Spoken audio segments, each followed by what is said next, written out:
Is Game Pass or did Game Pass do devastating damage to the gaming industry? That seems to be the question people have, and I'm going to go into it. What's going on, you guys? Gaming Addict here, coming at you with another video.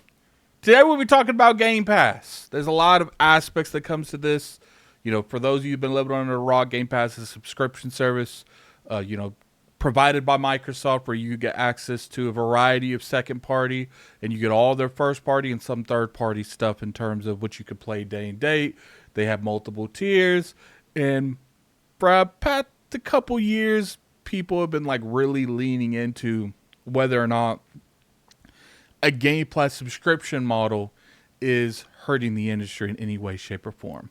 Now, I have my own opinions. I'm going to save it for a little bit later. So let's just get the information out first. There's been a lot that's went down the past couple of days in terms of what's been going on here. You know, from game developers always coming out saying, X amount on Game Pass, against it or for it. There's a lot of stuff going on. So I think first thing we're going to do is talk about Pete Hines' statement. Now, Pete Hines used to work for Bethesda. He worked there for them for a long time. He was with them when Microsoft bought Bethesda, and he left a couple years after that. And now this is like one of the first things he's like really stated publicly about anything.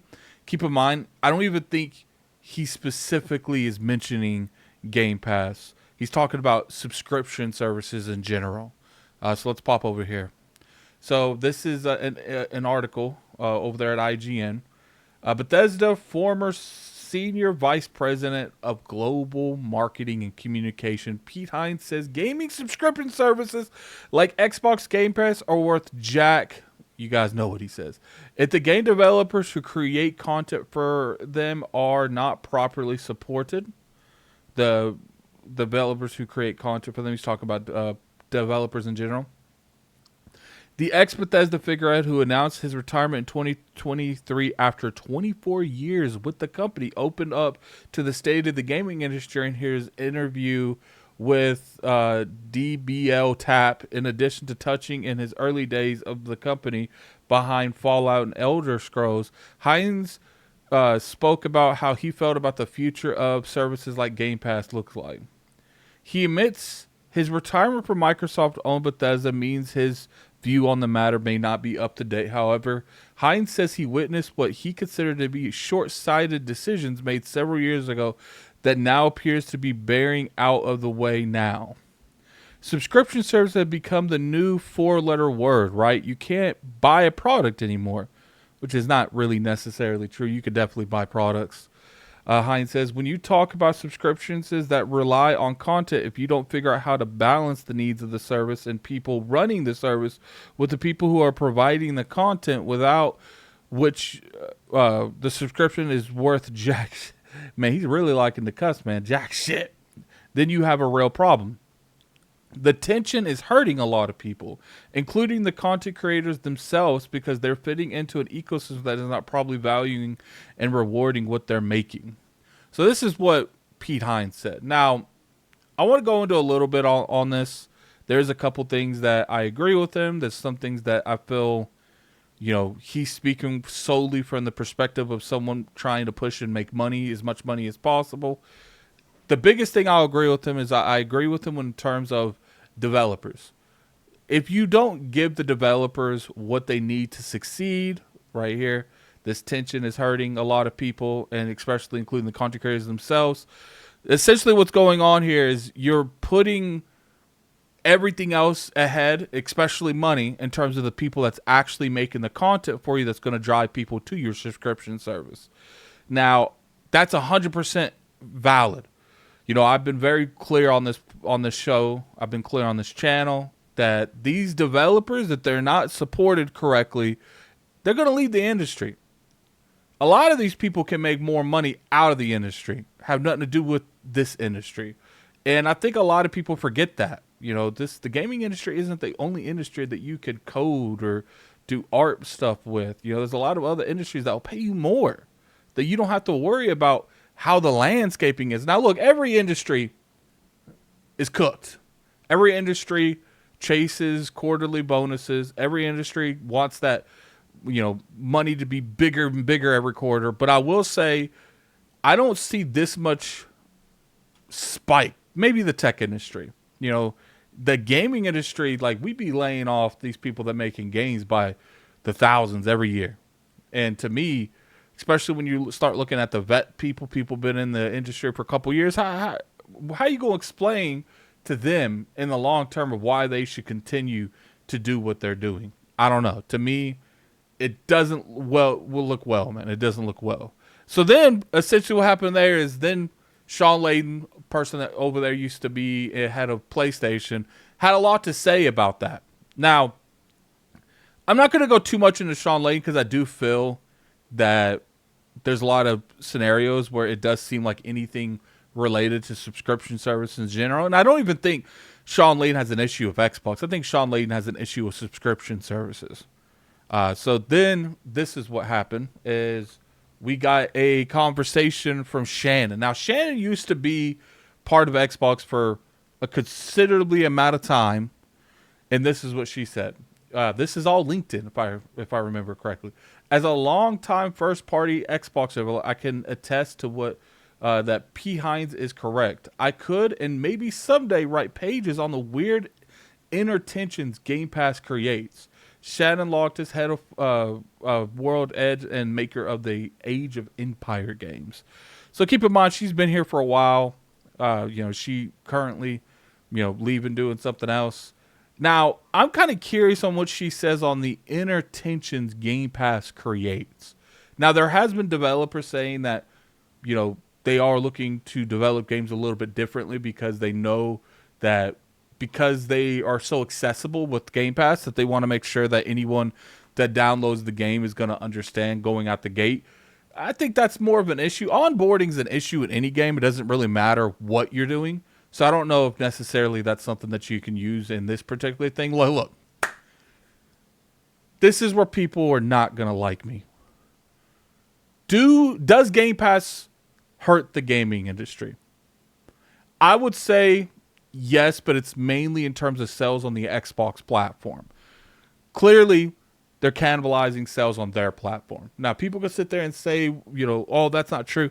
No, it's true. It just, I don't know to what margins is. I don't know if, people that would have necessarily went out and bought a game, people maybe ain't taking as much risk. I have seen, in my opinion, covering the gaming industry the past few years, just content creators in comment sections that says when a cool indie comes up on the scene and they say, well, you know what, that looks interesting, but I feel like that's something that's going to be in Game Pass in a couple months. So they don't buy the game. Now, is that the grand scheme of things across the board? No. I do personally believe that if a game isn't in Game Pass and that gamer doesn't buy it, he probably wasn't going to buy that game before. Now, I do think there is some split right down the middle where it could either go either way. But in my opinion, those individuals probably weren't going to buy that game from the start. Now, doesn't mean every one of them. I'm sure there are some people that would have picked up right now what's going on with Xbox and Hollow Knight Silksong. I'm sure that did cost the developer and Microsoft some money. And not even necessarily the developer because Microsoft gave the money. But I don't think that just because those individuals didn't pick up the game, because keep in mind, Xbox has the lowest hardware. So it's how much could it be, hurting the industry in general? Now, it's like I said, we can make the agreement that, in my opinion, that there are some people on Xbox that would have bought that game if they had to. But I don't blame those people.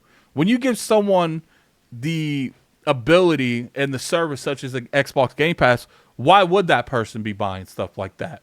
And people like to look and say, well, why aren't people upgrading consoles? Everyone's on the Xbox One. Everyone's on the PlayStation 4. No one's getting next-gen hardware. No one's buying new games. You don't have to look far to find the culprit for that. And in my opinion, it's not Game Pass. It's games as a service. Fortnite, Apex Legends, Call of Duty Warzone. There is a variety of games that have come out that are on previous gen, from Minecraft to GTA 6, that you don't necessarily need to upgrade. Now, we've seen when they do release something in this generation only, in the current generation, like the college football game, when that came out the first year, I was told specifically that all console units skyrocketed that month. But when you have the biggest games in the industry that are always available on previous gen and you never have to upgrade to buy them, why would people buy them? And I think that's your biggest culprit. And keep in mind, back in the day when, these consoles sold more games and they sold more hardware, Fortnite, I would say if you made a next-gen Fortnite, and I don't think they would ever do it because, business-wise, it makes no sense for them to do that. Just think about just how many people would upgrade just for that game. But how many people would they lose that don't upgrade? Something like Fortnite, you don't necessarily have to make a next-gen only game, a next-gen only format. And I think that's the biggest reason that we're seeing in the industry is these games, you don't need current gen. You can play them all last gen. Hell, half of them you can play on a phone. So I think that's the biggest place that you guys need to look a magnifying glass in. It's not Game Pass. It's not EA Play. It's not Ubisoft Premium or whatever they call that thing. I'm sure you guys put in the comments section corrected me. It's games as a service. It's the free-to-play market. That has done more damage. And I'm not even saying that subscription services have done no damage to the gaming industry. I would willing to bet you if you went and you really looked up numbers, you could find some damage that the subscription services have done. But you could probably times that by 10 and multiply that by 5. And it wouldn't even touch what the games as a service and free-to-play markets done to the industry. I would say that it's done some good. For instance, crossplay. I don't think crossplay would be where it is without Fortnite. But that's really about it that I could think of. Now, they have showed effective ways of having a games as a service. They've showed effective ways of doing, season passes. And, they've done online subscriptions themselves. But I think you guys need to look more into that. That's just my opinion on the matter. But yeah, put in the comment section below what you guys feel. I'm very curious you guys' opinion. Like, look, I get it. Shannon, Pete, first off, they're going to speak from the executive level. And I think Pete Hines has always been a stand-up person. And I believe what he says. Look, it is causing some friction at these studios that are making these games. I don't know what degree, and I don't know to what measure that's been going on. And I agree with Shannon. Now, as far as like Sean, like I said, I don't know. Sometimes it's hard for me to take what he says serious. He kind of contradicts himself a lot in the industry. But hey, put in the comment section below what you guys feel. I'm very curious you guys' opinion. If you guys enjoyed this video, hit that like button. It's always appreciated. You can always sub to the channel. We make weekly content on here. We do reviews. We talk about opinion pieces on the industry. And you guys have a good one. We're out of here. Peace. Whew.